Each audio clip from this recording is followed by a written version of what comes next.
Good morning. Good morning. The time for convening has arrived. The Senate will come to order. All unauthorized visitors, please exit the chamber at this time. Chair recognizes the senator from the 6th. Good morning, Mr. President. Feels good to be back in the great Senate chamber. Good to have you back as well. I want to tell you, as I was laying in bed sick yesterday, I was watching the president sign the Laken Riley Act, and was very proud that the state of Georgia was leading the charge on that, but also very proud when the president called you out by name. That was impressive. So you're big time now. Legend in your own mind.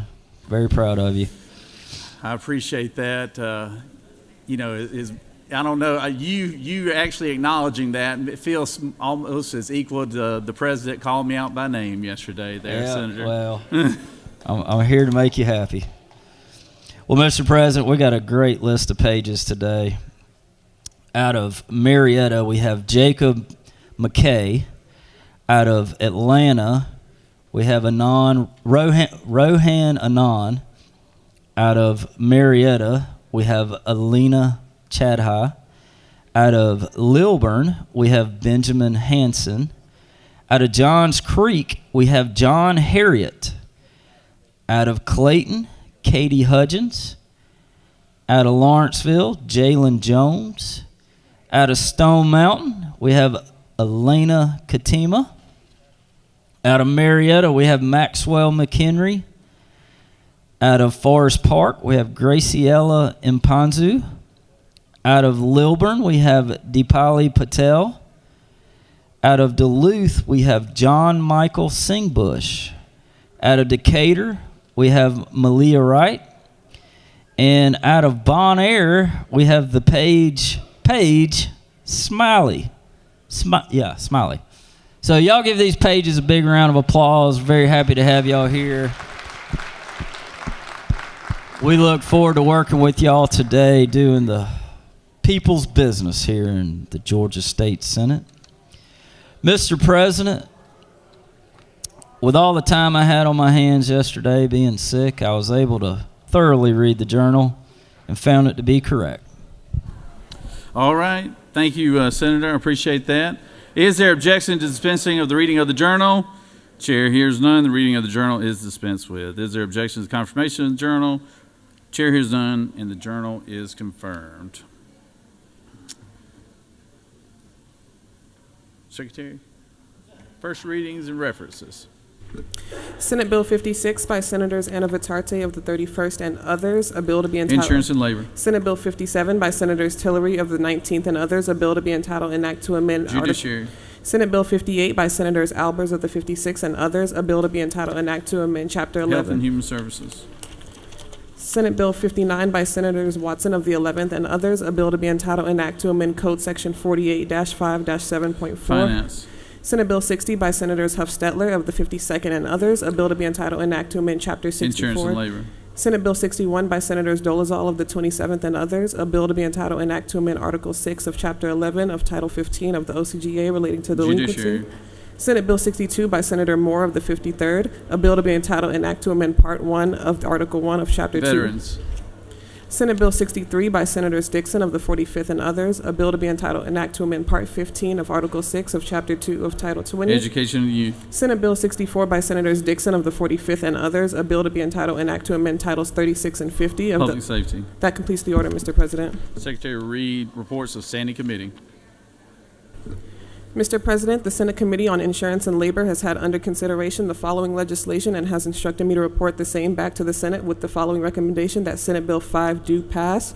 Respectfully submitted, Senator Walker of the 20th District Chairman. That completes the order, Mr. President.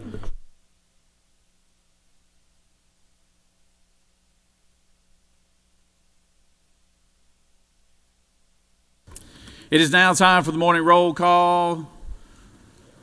Any senators like to be recognized for excusing other senators? Senator from the 33rd, recognize you. Thank you, Mr. President, and good morning, y'all. What number? I'd like to ask for the following senators to be excused for business outside the Capitol: 55, 14, 28, and 5, sir. Without objection, senators from the 55th, 14th, 28th, and 5th will be excused. Any other motions to excuse? Secretary will call the roll. Senator, signify your presence by voting the yea switch. Secretary?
I see we have a distinguished gentleman in the back of one of our former colleagues, current Congressman Barry Loudermilk is here today. Barry, everybody give Barry a round of applause.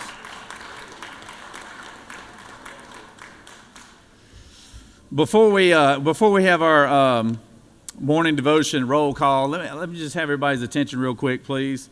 As the senator from the 6th mentioned that yesterday I was in Washington, D.C., and I was honored and proud to be asked by the president to be there for the Lincoln Riley signing, and I was proud of the Riley family for being there, and also my congressman Mike Collins, who authored the bill that was signed by the president. But also, after we left Washington, D.C., there was a tragic accident that took place, airline plane that crashed into a military helicopter, and we lost nearly 70 people in that tragic accident right there. So if you would, everyone, please stand and let's take a moment of silence for the families that were lost in that tragic accident.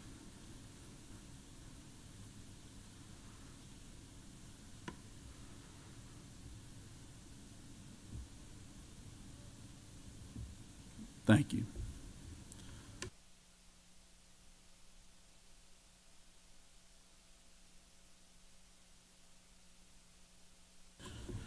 I now recognize the senator from the,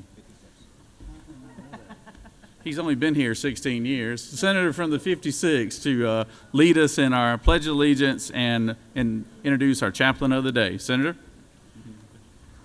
Thank you, Mr. President. Please rise and join me for Pledge Allegiance to the American flag. I pledge allegiance to the flag of the United States of America and to the republic for which it stands, one nation, under God, indivisible, with liberty and justice for all. And now the Georgia flag. I pledge allegiance to the flag of the United States as it stands, wisdom, justice, moderation, and courage. Good morning, senators and all those in the gallery today. I'm very excited to introduce Pastor Craig Mosgrove. Craig Mosgrove serves as the pastor of Dwelling Place Church in Woodstock, Georgia. And as a point of personal privilege, I'm so excited because he is also the pastor of my legislative assistant, Mr. Will Spencer, as well as his bride, who also works as a legislative assistant, Miss Riley Spencer, who are with us today. Craig finished his Bachelor of Arts in Pastoral Ministry at Lee University in 2007. He's happily married to Meredith Mosgrove, and together they have a son named Knox, a daughter named Marlee, and another daughter who is here with us today, and her name is Harper, who you'll get to greet later. His passion is to train and empower the next generation of leaders for the discipling of all nations. His love and service to others is what drives him daily in his pursuit of living the most full and meaningful life. Please welcome Pastor Craig. Thank you.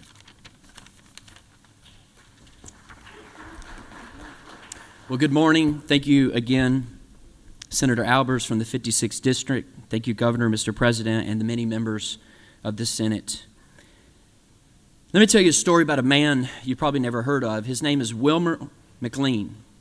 The year was 1861. McLean was a fairly wealthy Virginian who owned a small farmhouse and a bunch of land just outside of Manassas, Virginia. Tensions between the North and the South were high, and the word on the street that shots had been fired at Fort Sumter, South Carolina.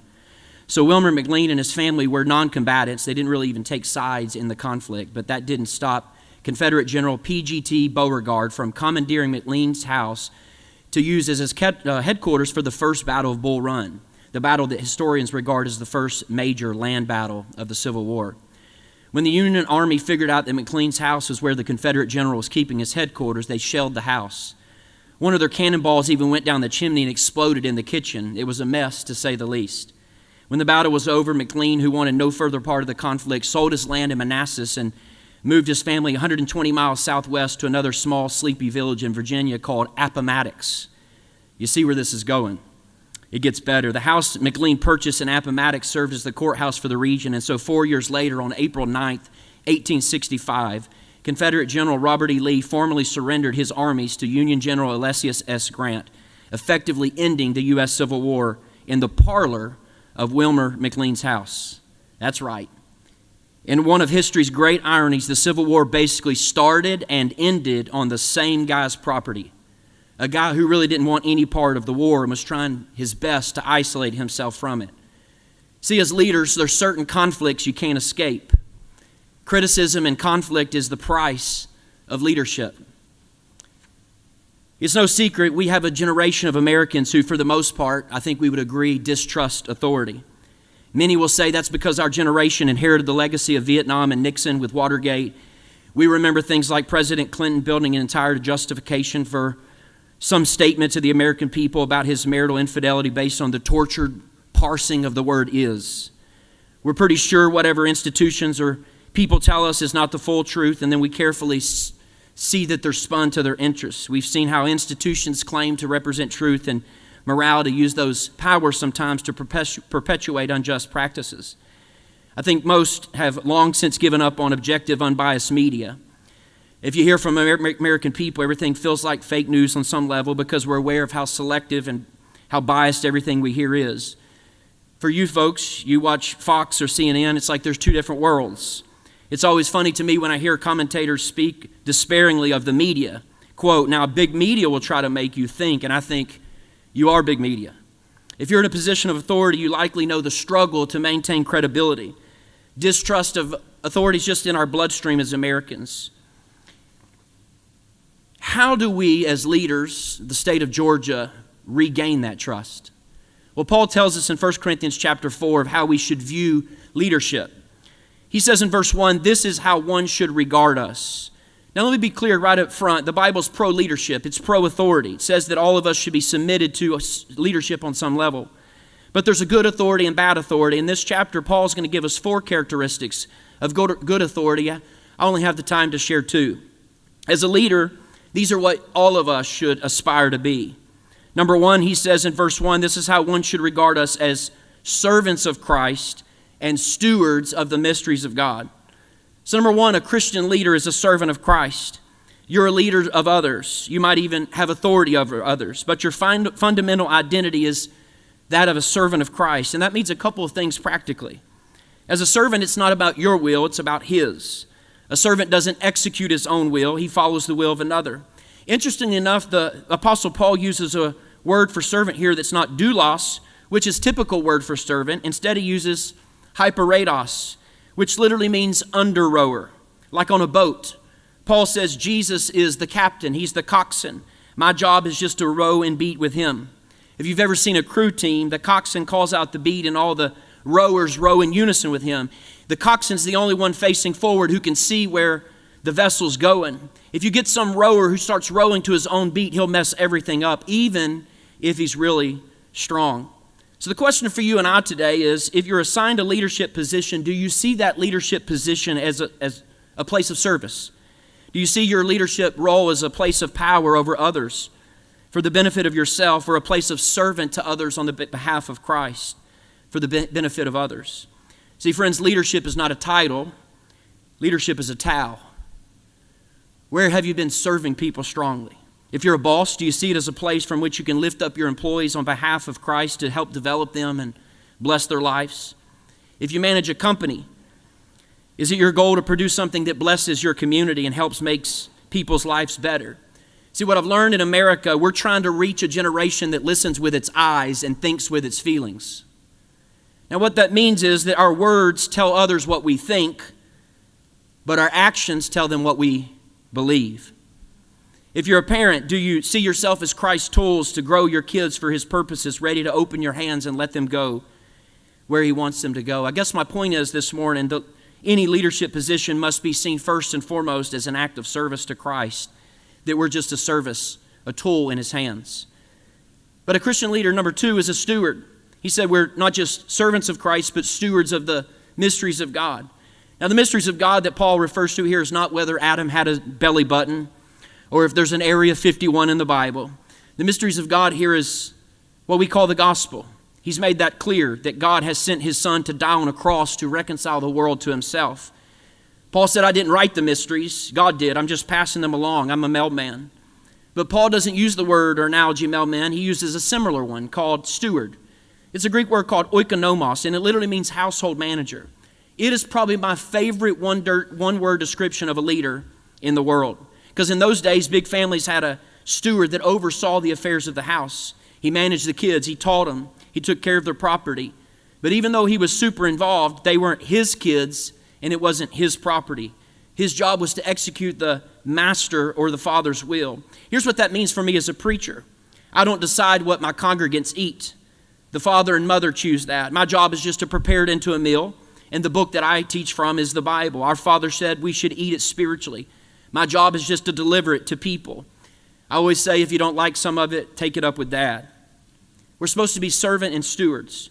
And he tells us in the next 3 verses how those first 2 words help address something every leader faces, and that's criticism. We all get criticism as leaders. Over the years, I've spoken even to those who have countless criticism in my life, that's shaped me into the leader that I am today. One of the things I've tried to lead our team in being is being open to criticism, not just being open, but seeking it out. Friends, listen. Criticism is a tool used in the hand of God to make clear to me whose glory I labor for. If I take criticism personally, I know I'm laboring for my glory. If I take criticism non-personally, I know I'm laboring for His glory. How do we regain trust and authority in year 2025 in America?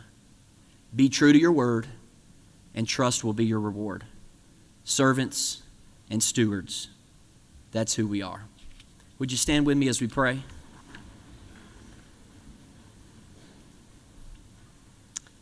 Eternal God, our Father, in the name of Jesus, may your name in this nation be invoked only to inspire and unify our state and country, but never to divide it.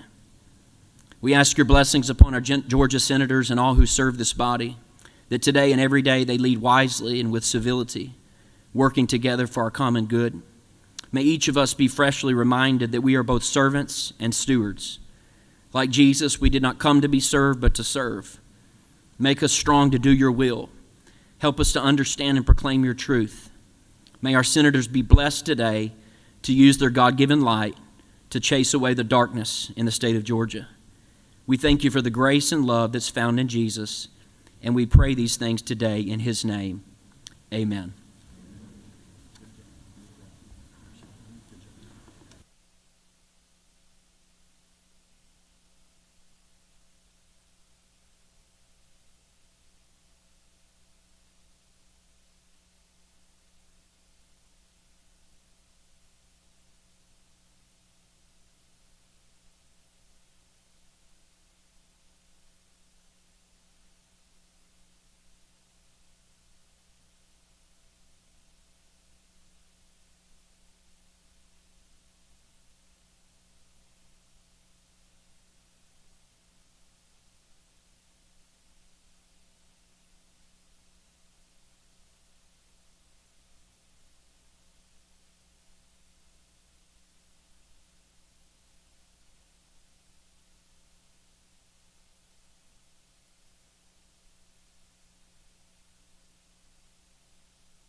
Recognize the senator from the 15th.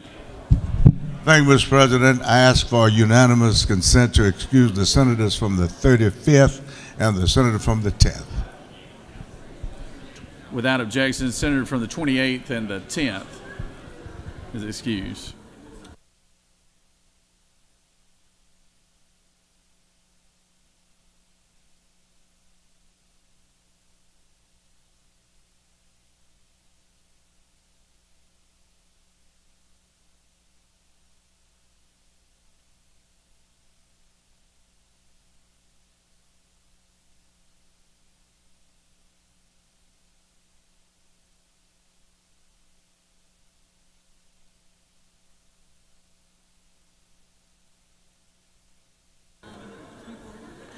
We all like to take this opportunity to introduce the doctor of the day. We always appreciate our docs coming down and donating their time and resources to the Capitol. And to recognize our doctor of the day, I'll call on the senator from the 14th.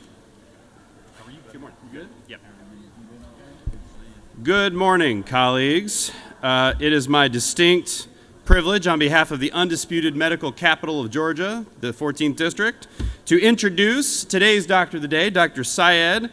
Dr. Syed is an internal medicine doctor who also works in geriatrics. She is at the Atlanta VA, and just want to give her a special shout out for taking care of our veterans.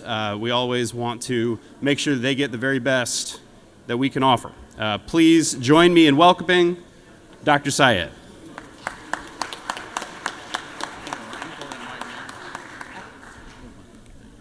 Good morning. Thank you so much to all the legislators for all your efforts to support healthcare services in Georgia. Ms. Julia and I will be in the medical aid room if you need us. All right. Thank you. Thank you. Good job. Good point. Yep.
Are there any unanimous consents?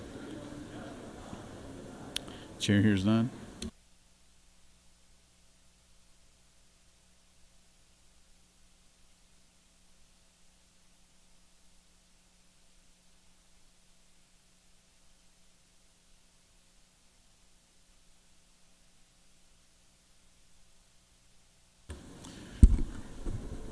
We're going to stand in recess for just a moment. If I can get everybody's attention, we're going to stand in recess for just a moment until the chair calls us back into order. And there's plenty of people in the hallways, plenty of constituents you can go talk to, and we will reconvene here in a little after 11.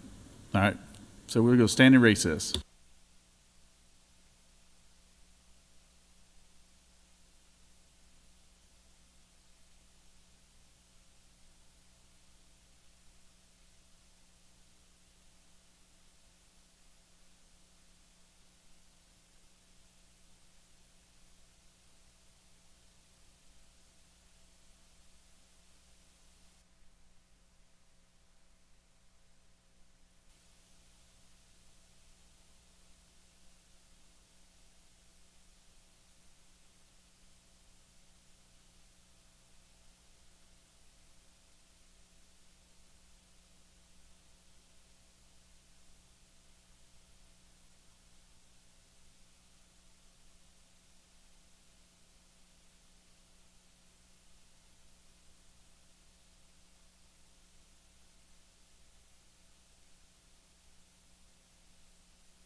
The Senate will now come to order. We are in the period in time where it's now time for points of personal privilege. So any points of personal privilege?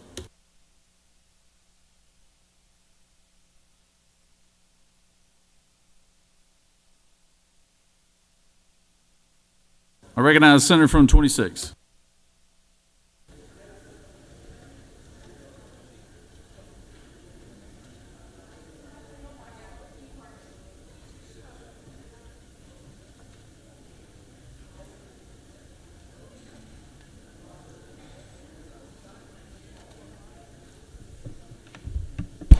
Thank you, Mr. Governor. The reason I'm here today, the other day, we got a basic synopsis from the appropriation chair on the budget. We are talking about $38 billion in Georgia. $38 billion. We just had some hurricanes to come through this state. I thought it was going to reach Macon, but it turned and went east.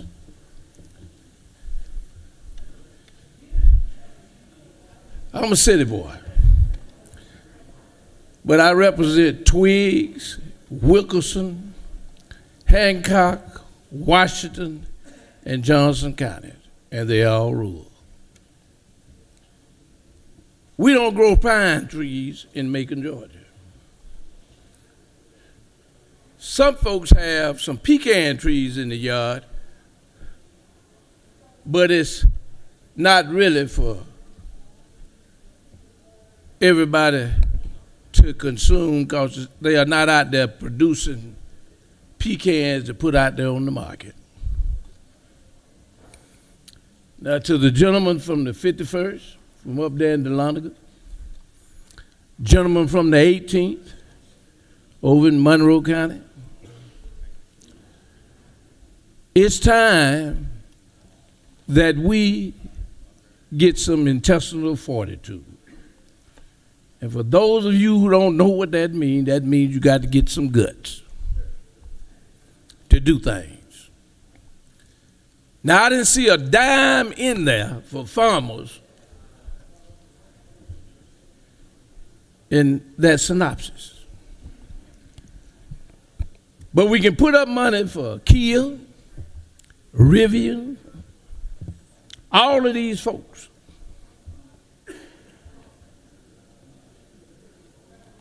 But the only thing I know about agriculture is when I was coming up young, I was born in a place called Toomersville in Byron, Georgia, across the railroad tracks. And on the weekend, I used to go see my cousin there. And I went out to a peach field one day to pick some peaches. Went to pick a peach and a big old snake was wrapped around the tree. I left the field at that moment. That's about the only thing I know about agriculture. But when I traveled this great state, in rural Georgia, and you see all that farm equipment that really costs money. Costs money. When you talk about pine trees, it takes you about 10 to 12 years before they do the clear cutting so that the big trees can grow. And really it takes about 11 to 12 years before the pecan trees can produce a crop where you can go sell it. Now all of these folks that we represent, all of these folks are part of the #1 economic engine in the state of Georgia. They got to start all over. Bank gonna call loans due. The gentleman from the 3rd knows what I'm talking about because he served on a bank board. And it's all about the money. Now you got families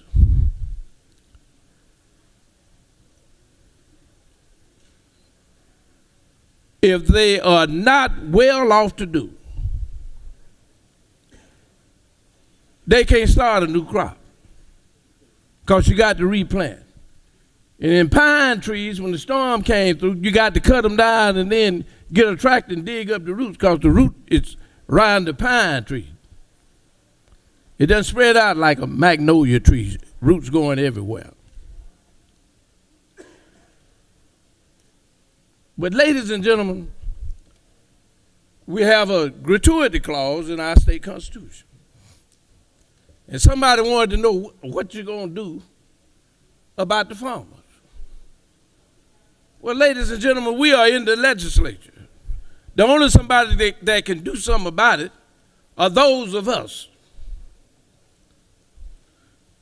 So when you go back home and you tell those folks in the farming community, well, we couldn't do anything, just tell them you were scared. That's all you got to do. Tell them you were scared that you wouldn't do anything for them. We are not in Washington, D.C. We're in Georgia. And we don't have the problems that they have in D.C. But we are all Georgians.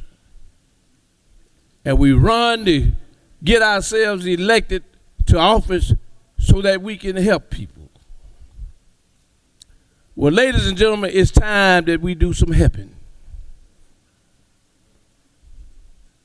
It's time we do some helping. Now, I was in a committee meeting yesterday, and I had my hand raised and didn't get called on. And really, it was a pep rally in Health and Human Services for all the programs that the governor is doing, pathways, access.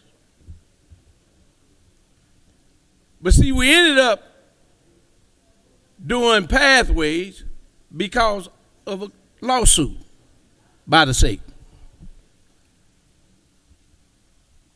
We've got probably $70 million just in technology for pathways and about 4,200 folks that are in it. Now, pathways is supposed to be an insurance program, but pathways, you have to work in order to get in pathways, and the premiums are kind of high. But yet and still, in Georgia, we failed to present Medicaid expansion to the folks in the state of Georgia. We are a donor state. We put in, but we don't get anything out of it. Medicaid expansion is health insurance, not work, but health insurance. And you got to realize that you got a lot of folks in Georgia who work, pay rent, or pay a house note, drive a clunker to go to work and take care of their kids, but don't have enough expendable income to buy insurance. And for those of you who are in rural Georgia, you ought to know what health care is about. And to my good friend that's standing behind me, you're talking about building a new hospital. Well, one of the costs of building a hospital, after you put it up and it's brand new, everybody is coming to your door. And a lot of them don't have insurance. And so now you got what we call an uncompensated bill. You provided the service, but you didn't get any payment for it. The only somebody that can fix that, ladies and gentlemen, is us. We are the legislature. If we're dealing with gratuity and trying to help farmers, then we can do something about it. We can change the law. We have what we call the Georgia Development Authority. Agriculture suffered $8 billion worth of damage to no fault of their own. We got to help. We got to do what we need to do for our number one economic engine in the state of Georgia. We got to put these families on what James Brown called the good foot. But the only way they can get on the good foot is they got to have some help. And the only somebody that can help them is us. When I look at that budget, there's $100 million to replace what we spent as a state, getting the roads clear and all of those kind of things. $150 million in for FEMA, to match FEMA, which we'll probably get back $75 or $100 million of that. Then there is $300 million when the governor suspend the motor fuel tax. And then there's $50 million to help pay our insurance and stuff on all the state properties we own for us to fix. But yet and still, there's not a dime in it for farmers. Not one dime. It is a sad day when the legislature will not take a stand. And what I want to tell you is we got to do something. We cannot sit in these chambers and act like we are legislators for the folks and don't help the folks. So I just want to leave you with that message. Let's put the farmers on the good foot. Thank you, Mr. Governor. Thank you, Senator. And let me remind everybody else who's coming up that it is a 5-minute limit. For those who can't do the math, that's every decade the senator from the 26th has been in here. That's 1 minute. That's why I didn't cut him off. 5 minutes, please. Recognize Senator from the 44th for a point of personal privilege.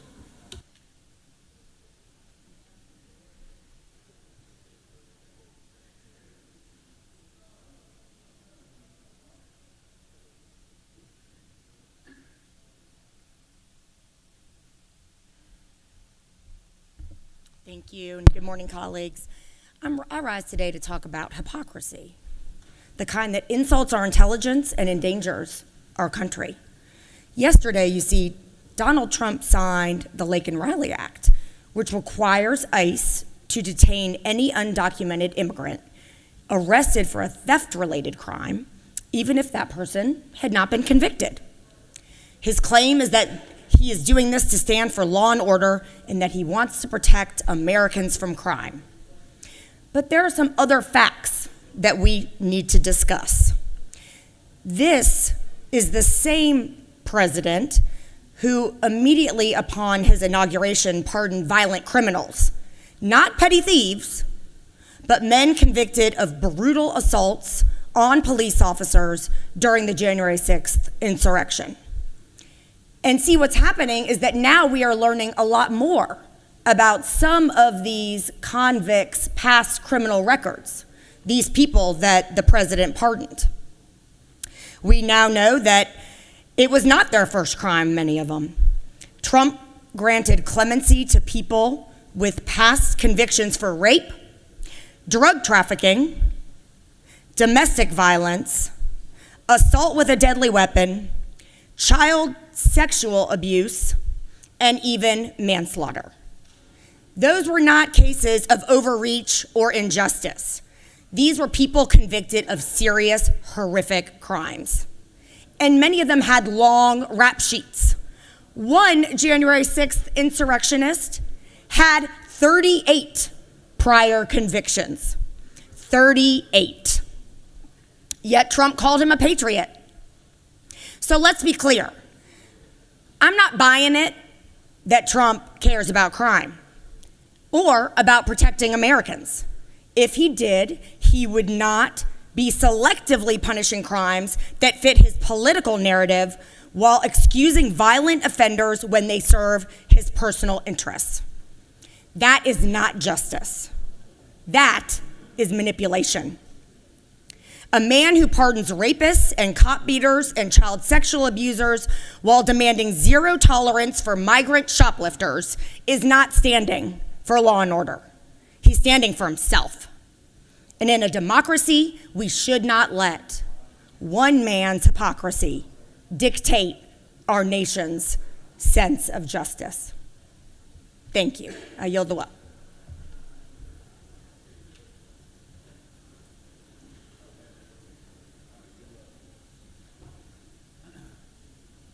Recognize the senator from the 7th. Senator from the 7th.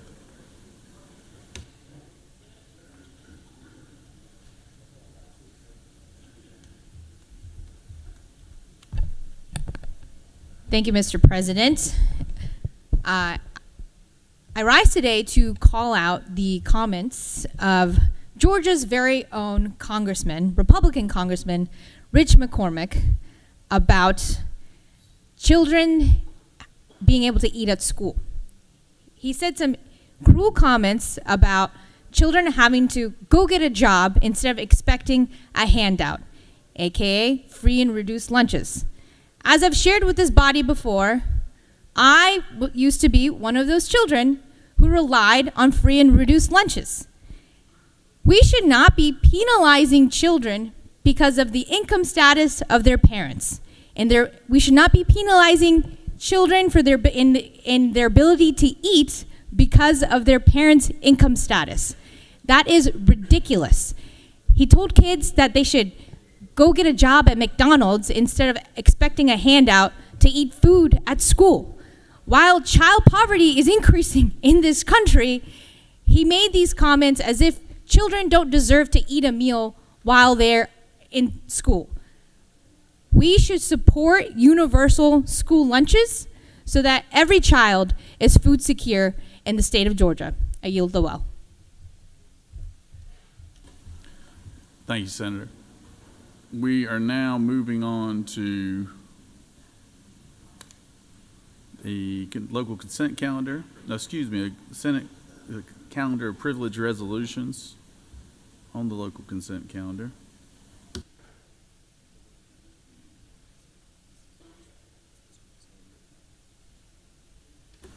All right, you have before you a consent calendar of privileged resolutions. Does any senator wish to remove a resolution from the consent calendar? Is there objection to the adoption of the resolution on the consent calendar? Chair hears none, and the resolution on the consent calendar is adopted. Oh,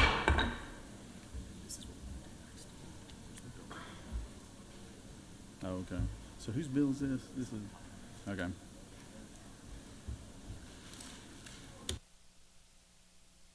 Recognize Secretary, read the resolution.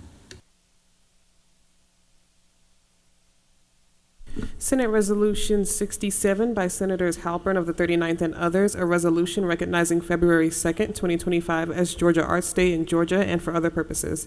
That completes the order, Mr. President. Sorry. Senator Halpern of the 39th offers the following Amendment 1, amend Senate Resolution 67 by replacing in Georgia with at the state capitol on lines 1 and 22. That completes the order, Mr. President.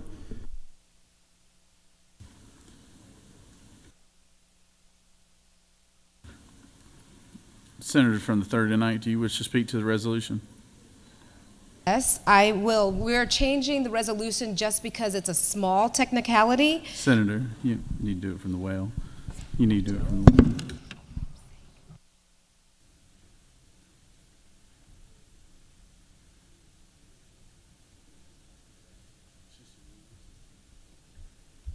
Thank you, Mr. President. Sorry, this is unusual, I know, for a resolution. This is a small technicality that we're fixing in the language, but what is not small is the big deal that the arts and culture sector is in Georgia. It's a vital industry. It's contributed $31.6 billion to Georgia's economy, and in fact, nearly 77% of out-of-state attendees said they visited Georgia specifically to attend an arts event. So they will be coming to the Capitol on Monday, and this resolution is to just recognize that. Thank you, Mr. Thank you, Senator. Does any other senator wish to speak for or against the resolution or the amendment to the resolution? Is there objection to the adoption of the amendment? Chair hears none. The amendment is adopted. Is there objection to the adoption of the resolution as amended? Chair hears none. The resolution is adopted.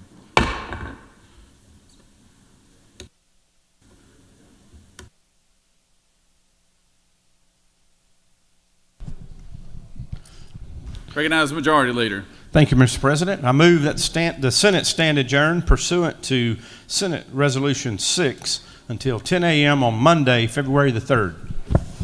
The Majority Leader has moved. Secretary, read the announcements.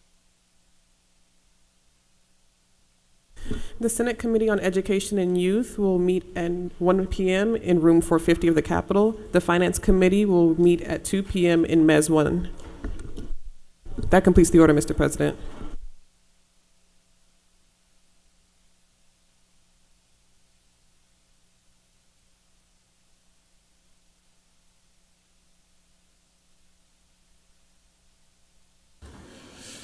Senator, floor is yours. Senator from the 30. Thank you, Mr. Governor.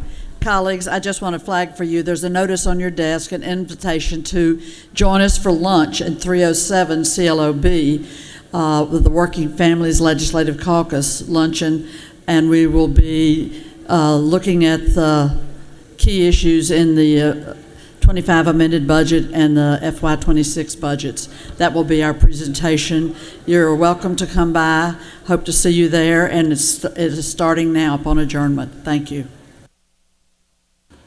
Any other senator wish to make an announcement? Come on, Senator.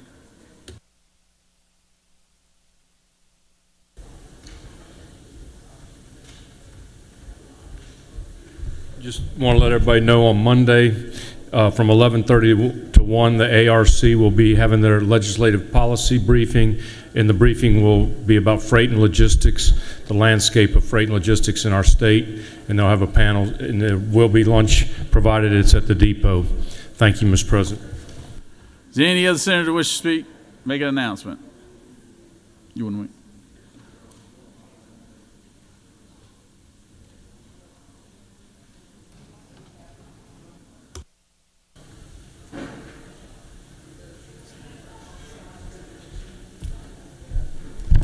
Thank you, Mr. President. Colleagues, I stand before you today to ask you to stand with me here and recognize this family that's here today.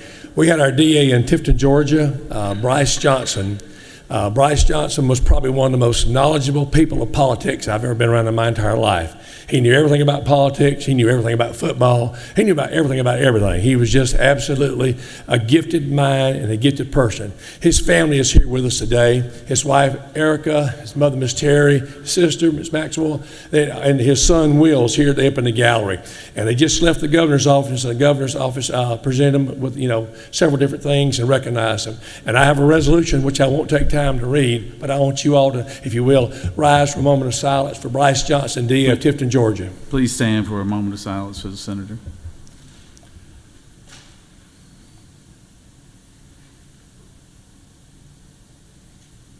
Thank you, Mr. President. And thank you to the people up there of Bryce Johnson's family. Thank you. Thank you. It was a pleasure knowing him. Thank you. Thank you. Our thoughts and prayers go out to you. Bryce was a good man. He was a very good man, and he will be missed. So thank y'all. Senator from the 6th, do you have an announcement? Secretary, read last announcement. Mr. President, in addition to the previously announced committee meetings, the Senate Committee on Rules will meet upon adjournment in 450 of the Capitol. That completes the order, sir. Senator from the 19th, A point of inquiry, Mr. President. For what purpose do you rise? Point of inquiry, Mr. President. What's your Statement of inquiry? Is it not true that the reason we really tabled all the rules bills is because the senator from the 6th wasn't here yesterday, and we want to stand in solidarity with him? He's a good man, and he's hard to replace, and so yeah, we've got a lot of work to catch up on. So thank you. Any other announcements? Any other smart aleck announcements? All right. Well, that being heard, the motion on the majority leader, motion for the majority leader is that we stand adjourned. All those in favor signify by saying aye. Oh my gosh. All those in favor say aye. All those opposed, same sign. We are adjourned. Thank y'all. See y'all Monday.